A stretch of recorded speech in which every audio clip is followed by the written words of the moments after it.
जितना मैंने लगाया था उतना तो मैंने कर लिया। अब मेरे पास सारा ये प्रॉफिट में ही है। तकरीबन 2 पेयर से इतने ज़्यादा कर लिए थे कि मेरे जो बाहर रखने की जगह नहीं रही थी। और मैक्सिमम मेरे पास इस दफ़ा जो है 7x जो है वो आए हैं जी। मैंने लास्ट ईयर जो है क्रीमिनो तकरीबन 38 का सेल किया था और जो अल्बाइनो था वो मैंने 15 का सेल किया था। लेकिन as compare to other businesses मैं ये समझती हूँ कि इस बिज़नेस को स्टार्ट करना आपके लिए प्रेफरेबली ज़्यादा इजी है। तो एक खातून जो घर बैठी है वो ऑनलाइन जो है अब बर्ड भी परचेज़ कर सकती है। उसको पता होता है कि उसने क्या फ़ीचर्स देखने, क्योंकि मैं 2 टाइम में करती हूँ, सुबह भी देखती हूँ, शाम में भी देखती हूँ।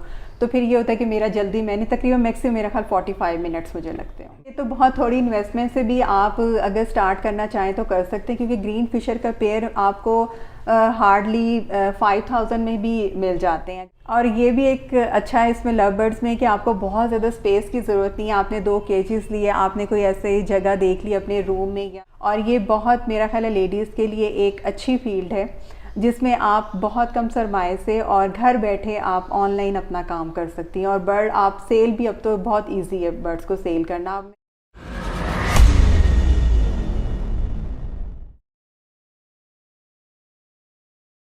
अस्सलामुअलैकुम, दिस इज़ मोहम्मद अरफान एग्रीकल्चरस। आज हम आपको माशाल्लाह से एक ऐसी बाहिम्मत खतून से मिलवाने के लिए लाए हैं जो कि घर भी मैनेज कर रही है और घर के साथ साथ लवबर्ड फार्मिंग करके एक अच्छी अर्निंग भी कर रही हैं। ये माशाल्लाह से पिछले 1.5 साल से लवबर्ड को ब्रीड करा रहे हैं, उनसे माशाल्लाह से अच्छी अर्निंग कर रही हैं।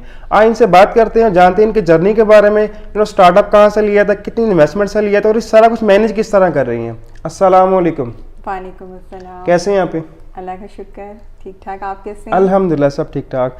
अभी सबसे पहले ये बताएं कि आपकी जर्नी स्टार्ट कहाँ से हुई है एग्रीकल्चर की फील्ड में? मुझे बहुत ज़्यादा अर्सा नहीं हुआ इसमें आए हुए। मैंने लास्ट ईयर तकरीबन 2021 में मैंने जून में स्टार्ट लिया था और उसके बाद अब ये मैं सेकंड सीज़न है मेरा जो मैं सेकंड क्लच यानी ब्रीड ले रही हूँ बर्ड से। तो स्टार्टअप इन्वेस्टमेंट कितनी की थी आपने? आई थिंक मुझे एग्जैक्टली तो नहीं पता, लेकिन मुझे ये है अंदाज़ा कि 2 लाख से ऊपर हो गया था। तो इस टाइम किस लेवल पे हैं आप? इस वक्त तो मेरे पास जितने मैंने लास्ट ईयर पेयर लिए उससे मैंने डबल कर लिए हैं। तो ये है कि मैंने तकरीबन जितना मैंने लगाया था उतना तो मैंने कर लिया। अब मेरे पास सारा ये प्रॉफिट में ही है जो भी मेरा पास लगा हुआ है। तो जी जी, तो आपने स्टार्टअप जो इन्वेस्टमेंट की थी वो इन्वेस्टमेंट अपने फैमिली सपोर्ट की थी कि आपने खुद ही से? अच्छा, ये भी एक बड़ा इंटरेस्टिंग सवाल है, क्योंकि मुझे एक्चुअली जो है ये बर्ड्स का शौक़ है और मैंने एज अ बिज़नेस कभी भी नहीं सोचा था कि इसको एज अ बिज़नेस स्टार्ट करूँगी। मैंने क्योंकि कुछ अर्सा पहले जो है बजीज़ रखे थे और वो मैंने तकरीबन 2 पेयर से इतने ज़्यादा कर लिए थे कि मेरे जो बाहर रखने की जगह नहीं रही थी। तो वो सारे कुछ मैंने गिफ्ट किए और कुछ मैंने सेल किए थे। तो मुझे बड़ा अच्छा एक्सपीरियंस रहा। अच्छा, मैंने ये उस वक्त भी सेल का मेरा कोई माइंड नहीं था। मैं यानी उस वक्त मुझे पता ही नहीं था कि ये लव बर्ड्स भी कोई बिज़नेस होता है। मैंने फिर जब दोबारा अपने हस्बैंड से कहा, मैंने कहा बच्चे थोड़े से बड़े हो गए और अब मेरा टाइम मेरे पास होता है, क्योंकि मुझे गार्डनिंग का भी बहुत शौक़ है। तो मैंने साथ मुझे बर्ड्स का भी था कि मैं बर्ड्स, क्योंकि उनकी चिरपिंग बहुत अच्छी लगती है साथ। तो मैंने फिर जब बर्ड्स का अपने हस्बैंड से कहा कि मैंने कुछ पेयर्स ला के रखने हैं, तो उस वक्त ये जब लास्ट ईयर बड़ा लव बर्ड्स का स्टार्ट हुआ था तो इन्होंने मुझे कहा कि तुम बजीज़ की बजाय अब ये जो लव बर्ड स्टार्ट हो रहा है उसमें क्यों नहीं स्टार्ट कर लेती और इसको एज अ बिज़नेस स्टार्ट करो। मैंने कहा मुझे तो इसका बिल्कुल भी आइडिया नहीं है और इसके बारे में मैं कैसे। फिर हम दोनों हस्बैंड एंड वाइफ दोनों ने हमने यूट्यूब पे वीडियोस देखी और मेरे हस्बैंड के पास तो इतना टाइम नहीं होता था, तो मैं खुद ही देख देख के उनको बताती थी कि ये हैं। और फिर मैंने बड़े जो ब्रीडर्स हैं हमारे सीनियर्स हैं उनको सर्च किया कि कौन कहाँ पर होते हैं, हमारे नियर बाय कौन है। फिर हमने उनसे कांटेक्ट किया क्योंकि ऐसे ही नहीं मैंने स्टार्ट कर दिया, क्योंकि कोई भी काम शुरू करने से पहले मेरा ख्याल है कि उसके बारे में आपको इन्फॉर्मेशन होनी चाहिए, हाउ नो होनी चाहिए और कुछ इस तरह से एकदम नहीं देखा देखी एक काम को शुरू कर देना चाहिए। तो फिर हम लोग जो है मुख्तलिफ सीनियर्स के पास गए, उसमें हम शमसा आपा के पास भी मैं गई क्योंकि वो इस वक्त बहुत करीब रहती थी मेरे। उन्होंने बड़ा अच्छा मुझे गाइड किया और भी बाकी सीनियर्स थे उनके पास भी मैं गई। तो फिर उसके बाद हमने ये सोचा कि अब हमने बर्ड्स कौन से लगाने हैं। तो डिफरेंट जो हमारे सीनियर्स थे उन्होंने हमें गाइड किया। मैं मुख्तलिफ लेडीज़ के पास भी गई। फिर मुझे ये था कि मैंने कमर्शियल जो बर्ड्स थे सबसे पहले उनकी परचेजिंग की और उसमें भी मैंने सारा यूट्यूब पे ही देखा कि कौन से बर्ड को कैसे मैंने लेना है और कौन कौन से बर्ड्स लेने हैं। तो फिर मैंने डिफरेंट जो ब्रीडर्स हैं उनसे मैंने तकरीबन 8 पेयर उस वक्त परचेज़ किए थे और उसमें मैंने जो है 2 फोस्टर पेयर परचेज़ किए थे। तो इस तरह से जो है ये मैंने अपना स्टार्टअप लिया था। आपने कहा कि मेरी पहली सीजन में इन्वेस्टमेंट वापस आ गई थी, तो पहले सीजन में प्रोग्रेस क्या रही आपकी? कितने तकरीबन चिक्स आए थे आपके पास? टोटली अगर मैं करूँ तो उस तरह से तो मुझे याद नहीं है कि मैंने कितने टोटल ब्रीड करवाए थे। मैं अंदाज़ा भी मैं इस वक्त नहीं बता सकती, क्योंकि ये था कि मैं उस वक्त इतनी एक्साइटमेंट थी कि जब कोई आप ब्रीड करवाते हैं और वो चिक्स आते हैं तो उस वक्त मुझे फोस्टिंग का भी इतना नहीं पता था कि, लेकिन मैंने किया और अल्हम्दुलिल्लाह कि जो भी मैंने जिस तरह से एक गाइडेंस में जो है बच्चे फोस्टर भी कराए तो अल्हम्दुलिल्लाह वो बहुत अच्छे हुए। लेकिन क्योंकि मेरे पास फर्स्ट मैंने उनका क्लच लेना था तो मैंने सबसे खुद ही उनसे ब्रीड ली ताकि मुझे पता चले कौन सा पेयर जो है वो किस तरह की परफॉर्मेंस देता है, क्योंकि ये चीज़ आपको सबसे पहले देखनी चाहिए। हम लोग ये कर लेते हैं कि ज़्यादा चिक्स लेने के चक्कर में हम फोस्टरिंग में चले जाते हैं, लेकिन हमें ये खुद नहीं पता होता कि फोस्टर पेयर जो है वो भी अच्छा आपको बर्ड्स जो है वो फोस्टर करके दे सकेगा कि नहीं। तो फिर मैंने जो है इसलिए पहले जो मेरा सीज़न था उसमें मोस्टली मैंने जो है उनके अपने ही चिक्स लिए थे, उनको ज़्यादा फोस्टर नहीं कराया था। लेकिन अल्हम्दुलिल्लाह मैंने इतने चिक्स किए थे कि जितने मैंने सेल किए तो उससे जो मैंने लगाया था सेटअप उतने में वो मैंने उसका रिटर्न ले लिया माशाल्लाह। जी। तो लगभग कितने क्लच करते हैं और एक क्लच में कितने इनके बच्चे आ जाते हैं तकरीबन? अच्छा, मैंने जो एक्सपीरियंस किया, क्योंकि मैं अपने एक्सपीरियंस की बेस पे बताऊंगी कि मैंने लास्ट ईयर जो है एक जो पेयर था उससे मैंने तकरीबन किसी से 3 क्लच भी लिए हैं और मैक्सिमम मैंने ज़्यादा 2 ही लिए हैं क्लच जी। और एक क्लच में कितनी एवरेज आ रही होती है? अच्छा, ये है कि अल्हम्दुलिल्लाह क्योंकि फ़र्स्ट टाइम तो जो उनका पहला क्लच था वो कुछ इतना अच्छा नहीं रहा था पिछले साल जब मैंने लिया था, उसकी कंपैरिजन अगर अब इस दफ़ा मैं करती हूँ तो इस दफ़ा जो मेरे पास क्लच आए हैं वो अल्हम्दुलिल्लाह फ़र्स्ट क्लच भी बहुत अच्छा है और मैक्सिमम मेरे पास इस दफ़ा जो है 7x जो हैं वो आए हैं जी। और अब अगर अर्निंग की बात करें तो क्या कहती हैं लव बर्ड से कितनी अर्निंग कर सकते हैं हम? अर्निंग की डिपेंड करते हैं कि आपने कौन सी म्यूटेशन लगाई हुई है। आपने जितना, वही कहते हैं ना, जितना गुड़ डालें उतना मीठा होता है। तो अगर आपने एक्सपेंसिव म्यूटेशन लगाई हैं, जाहिर बात है अगर उसका आप चिक कोई सेल करेंगे तो आपको अर्निंग ज़्यादा होगी। अगर आपने सस्ते पेयर्स या नॉर्मल लगाए हुए हैं तो आपको उसी हिसाब से अर्निंग, और उस पर डिपेंड भी कर रहा होता है कि आपने कितने बर्ड्स की क्वांटिटी लगाई हुई है। अगर आपने ज़्यादा लगाई है, क्योंकि आपको टाइम और जो उनकी लुक आफ्टर वो तो उतना ही करना होता है, तो अगर आप कम लगाएंगे तो आपको कम अर्निंग होगी, अगर ज़्यादा लगा लेंगे तो ज़्यादा आ जाएंगे। तो आपने मैक्सिमम एक सीज़न में एक पेयर से कितने चिक्स लिए हुए हैं? अगर सबसे ज़्यादा कितने चिक्स आपके पास एक पेयर में आए हुए हैं? देखिए, लास्ट ईयर तो मैंने आपसे बताया कि जो है एक पेयर से मैंने तकरीबन, अगर फर्स्ट क्लच तो उनका, अगर मैं लास्ट ईयर की बात करूँ कि पहला एक्सपीरियंस था तो इतना नहीं था, लेकिन ये मैक्सिमम मैंने एक पेयर से तकरीबन 12 तो लिए हैं माशाल्लाह। हाँ जी। 3 क्लच में लिए आए हैं बच्चे? जी जी, 3 या 2 में मिलके इस तरह से आ गए थे जी। तो इनका बच्चा कितनी देर में सेल के लिए काबिल हो जाता है? देखिए, मैं तो प्रेफर यही करती हूँ, जब मैंने भी सेल किए तो मैंने 3 महीने का बच्चा जो है ना वो सेल किया, क्योंकि इससे पहले जो होता है वो बच्चा जो है फीड भी ले रहा तो उसको ज़रा थोड़ा सा इन्वायरमेंट भी उसको बाहर से ज़रा थोड़ा यूज टू होना चाहिए। लेकिन ये जो कहते हैं ना है अब पहले दे देते हैं, वो मैं नहीं प्रेफर करती। 3 महीने का चिक होना चाहिए। तो एक बच्चा कितने का सेल हो जाता है तकरीबन? अच्छा, ये भी म्यूटेशन टू म्यूटेशन वेरी करती है। मेरे पास क्योंकि कमर्शियल्स थे, क्रिमिनो था और अल्बाइनोस थे, तो मैंने जो खुद सेल किया मैं वही बता सकती हूँ।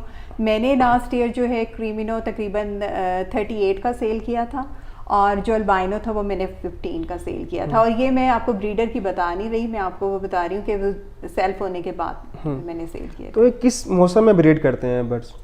अच्छा, ये भी डिपेंड करता है। अब हमारे यहाँ क्योंकि एक्चुअली लोगों को जल्दी बहुत होती है तो वो बहुत अर्ली तकरीबन सितंबर में ही लगा देते हैं, लेकिन इस दफ़ा तो वेदर भी काफ़ी चेंज था। लेकिन मैं समझती हूँ कि नवंबर के एंड में या मिड नवंबर आपको लगाने चाहिए बॉक्सेस। तो इनकी ब्रीड में डिफ़िकल्टीज़ क्या क्या आती हैं?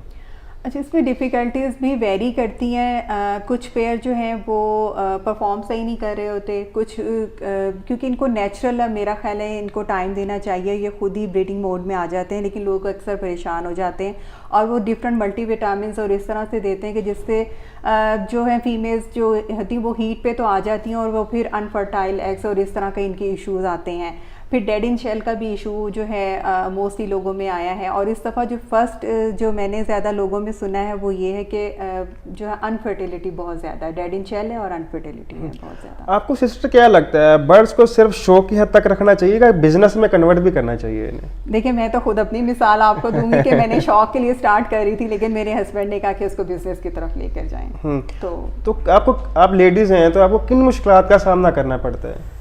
अच्छा, मुश्किलात एज सच मुझे ये है कि क्योंकि हस्बैंड मेरे साथ थे, मेरी फैमिली की मुझे सपोर्ट कर रही थी, तो मुझे उन मुश्किलात का सामना नहीं करना पड़ा जो मेरा ख्याल है कि अगर एज अ लेडी खुद स्टार्ट करती हैं।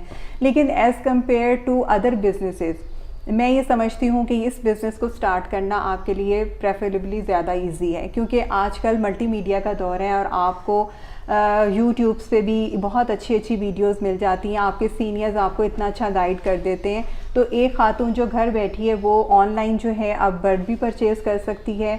उसको पता होता है कि उसने क्या फ़ीचर्स देखने हैं, उसको पता होता है कि उसने कितनी मैक्सिमम रेट में आपने बर्ड परचेज़ करना है। तो ये बहुत ईजी हो गया है अब लेडीज़ के लिए। तो कितनी देर में मैनेज कर लेती हैं? आपके पास तकरीबन 18-20 पेयर हैं, तो कितना देर लगती है दाना वगैरह करने में, पानी वगैरह डालने में इन्हें? क्योंकि शुरू में तो मुझे थोड़ा सा टाइम लगता था, लेकिन अब इतनी यूज़ टू हो गई क्योंकि सारा कुछ मैंने खुद करना होता है। तो मैं जो है सुबह बच्चे को जैसे स्कूल के लिए रेडी कर रही होती हूँ, उतनी देर में जितनी देर में वो कपड़े बदलता है, मैंने उतनी देर में तोतों का पानी एक दफ़ा मैं निकाल लेती हूँ, सेकंड गो में जाके उनको पानी दे आती हूँ, दाना देख लेती हूँ। दाना क्योंकि मैं 2 टाइम में करती हूँ, सुबह भी देखती हूँ और शाम में भी देखती हूँ। तो फिर ये होता है कि मेरा जल्दी मैंने तकरीबन मैक्सिमम मेरा ख्याल 45 मिनट्स मुझे लगते हैं। लगे 45 मिनट सुबह और शाम में सिर्फ एक टाइम? नहीं, सुबह में ज़्यादा टाइम लगता है क्योंकि मुझे दाना भी चेंज करना होता है और पानी भी शाम में सिर्फ पानी करना होता है। तो वो उसमें ये होता है कि बच्चे भी मेरे हेल्प करवा देते हैं, तो मेरा छोटे वाला भी बहुत हेल्प करता है और ये बड़ा बेटा भी हेल्प करता है, तो इसमें मैं ईजी हो जाता है, बहुत कम टाइम। तो आपकी फेवरेट म्यूटेशन कौन सी है बर्ड्स में? अच्छा, मुझे जो म्यूटेशन पसंद है, मुझे पर्सनली ग्रीन फिशर बहुत पसंद है। ग्रीन फिशर और लुटीनो, पता नहीं मुझे ये खुद पर्सनली बहुत पसंद है। ये तो मतलब इतना एक्सपेंसिव भी नहीं है, तो एक्सपेंसिव भी नहीं है, लेकिन मुझे खुद इनको देख के पता नहीं मुझे ज़्यादा ये पसंद आते हैं कि वो लगता है ये रियल बेसिक यही है। बिल्कुल। तो अभी तक कोई लॉस हुआ, अभी तक कोई एक्सपीरियंस शेयर करना चाहेंगे आप? हाँ जी, मेरा लास्ट ईयर तो इतना नहीं था, अल्हम्दुलिल्लाह बहुत अच्छा गुजरा। इस दफ़ा मैंने बड़े शौक से क्रीमिनो इंटू क्रीमिनो एक पेयर लगाया था और मैंने जो उसका मेल था वो थोड़ा बीमार हुआ, तो मैंने फिर भी हिम्मत नहीं हारी और उसको मैं फिर अल्हम्दुलिल्लाह वो बेहतर भी हो रहा था। लेकिन मुझे जब ज़्यादा दुख हुआ क्योंकि पिछले उन दिनों ना मुझे डेंगू हो गया, तो जब मैं इतना उनका लुक आफ्टर नहीं कर सकी, तो इतने दिनों में जब मैं जितनी देर में मैं ठीक हुई हूँ तो वो एक्सपायर हो गया।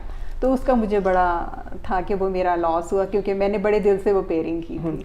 तो कोई लेडी स्टार्टअप लेना चाह रही है, इन्वेस्टमेंट आपकी वीडियो देख के माशाल्लाह मोटिवेट होंगी लाजमी, तो कितनी इन्वेस्टमेंट से स्टार्टअप ले वो? देखिए, मेरा ख्याल है ये तो बहुत थोड़ी इन्वेस्टमेंट से भी आप अगर स्टार्ट करना चाहें तो कर सकते हैं, क्योंकि ग्रीन फिशर का पेयर आपको हार्डली 5000 में भी मिल जाते हैं अगर अच्छा आप कोई ब्रीडर पेयर भी ले लेते हैं, वरना आपको चिक्स पे मेरा ख्याल 3500 का भी मिल जाता है, क्योंकि ये वेरी कर रही होती है प्राइसेस। तो अगर वो 2 पेयर भी लगाएं तो मेरा ख्याल है कि वो 20,000 में स्टार्ट कर सकती हैं। तो कितनी जगह चाहिए, कितनी जगह मैनेज कर सकते हैं हम सबको? और ये भी एक अच्छा है इसमें लव बर्ड्स में कि आपको बहुत ज़्यादा स्पेस की ज़रूरत नहीं है। आपने 2 केजेस लिए, आपने कोई ऐसे जगह देख ली अपने रूम में या जहाँ पे वेंटिलेशन अच्छी आ रही हो, लाइट आती हो, तो उसमें ये होगा कि आपको हर वक्त बल्ब नहीं जलाना पड़ेगा, दिन की रोशनी में आप उसको इजीली मैनेज कर सकती हैं। वेंटिलेशन का लेकिन बहुत ख्याल करना चाहिए, और आप अपने रूम के किसी भी ऐसे एरिया में जहाँ ज़्यादा लोग आना जाना ना हो तो आप उस जगह को, स्पेस को यूटिलाइज कर सकते हैं। सिस्टर, आप क्या समझती हैं कि कोई लेडी स्टार्टअप लेती है तो किन वजूहात की वजह से फेल हो सकती है? क्या क्या उन्हें चीज़ें मद्देनज़र रखनी चाहिए इस फील्ड में आने से पहले? देखिए, चाहे वो लेडीज़ हो चाहे वो जेंट्स हो, मैं सबसे पहले यही कहूँगी कि कोई भी आपने परचेजिंग करने से पहले आपने अपना होमवर्क पूरा करना है। फिर उसके बाद होमवर्क के बाद आपको बर्ड कीपिंग आनी चाहिए। अगर आपको बर्ड कीपिंग ही नहीं आती है तो फिर आप कोई भी बर्ड्स रख लें तो आप उसको नहीं अच्छे कर सकेंगे, उनको लॉस ही लॉस है फिर अगर आपको कीपिंग ही नहीं आती है। तो डाइट में क्या दे रही हैं बर्ड्स को आप? डाइट में वही जो हमारे एक्सपीरियंस जो सीनियर्स ने गाइड किया हुआ है, उनका वो जो सीड मिक्स आते हैं वो लेती हूँ। और लेकिन सॉफ्ट फूड में ये है कि मैं ज़्यादातर नेचुरल डाइट देती हूँ, वेजिटेबल्स देती हूँ। लूसन में ज़रा ऑल्टरनेट डेज पे आजकल जो बहुत अच्छा आ रहा है, फ्रेश आ रहा है, तो वो देती हूँ। और गाजर पालक ये जो हमारी सब्जियां होती हैं वही। मैं बहुत ज़्यादा जो है विटामिन यूज़ नहीं करती हूँ, हाँ, लेकिन ये बेसिकली जो उनकी नीड होती है वो ज़रूर उनको देती हूँ। तो लेग्यूम्स या पल्सेस दालों वगैरह में क्या दे रही हैं आप इन्हें? अच्छा, मैंने ना गीले दाने का जो एक्सपीरियंस किया है, मुझे लगता है कि वो इतना ज़्यादा इफ़ेक्टिव नहीं है। मैंने लास्ट ईयर तो यूज़ किया था, लेकिन इस साल मैं गीला दाना नहीं दे रही हूँ, मैं ज़्यादातर वेजिटेबल्स ही देती हूँ। तो विटामिन कौन से इस्तेमाल कर रही होती हैं आप? विटामिन डिफरेंट हैं। मैंने लास्ट ईयर जो है वो तो बेसिक से स्टार्ट किया था, तो लेकिन इस दफ़ा जो है मैंने जो है माइलक की कोर्स करवाया है उनका। बस। तो इनमें मेन में बीमारियाँ कौन सी आती हैं बर्ड्स में? अच्छा, बीमारी जो है वो पॉलीमा वायरस जो आजकल सुनने में आ रहा है वो है, लेकिन अभी तक जो मैंने खुद एक्सपीरियंस मेरे शेड में अल्हम्दुलिल्लाह अभी तक ऐसा इशू कोई नहीं आया जिसकी वजह से मैं कहूँ कि मेरे बर्ड्स को ऐसी बीमारी आई।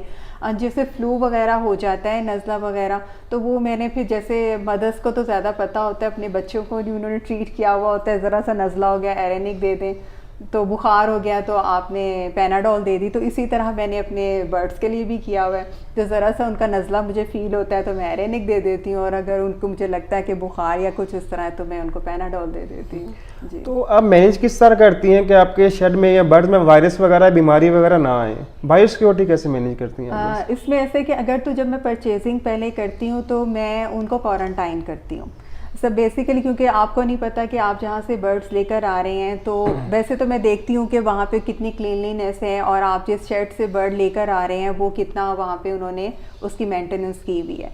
तो उसके बाद जब लाती हूँ तो 15-20 दिन तो उसको बाकायदा क्वारंटाइन करती हूँ। उसके बाद अगर उसका कोई और इशू भी नज़र आ रहा है तो मज़ीद और दिन भी दे देती हूँ।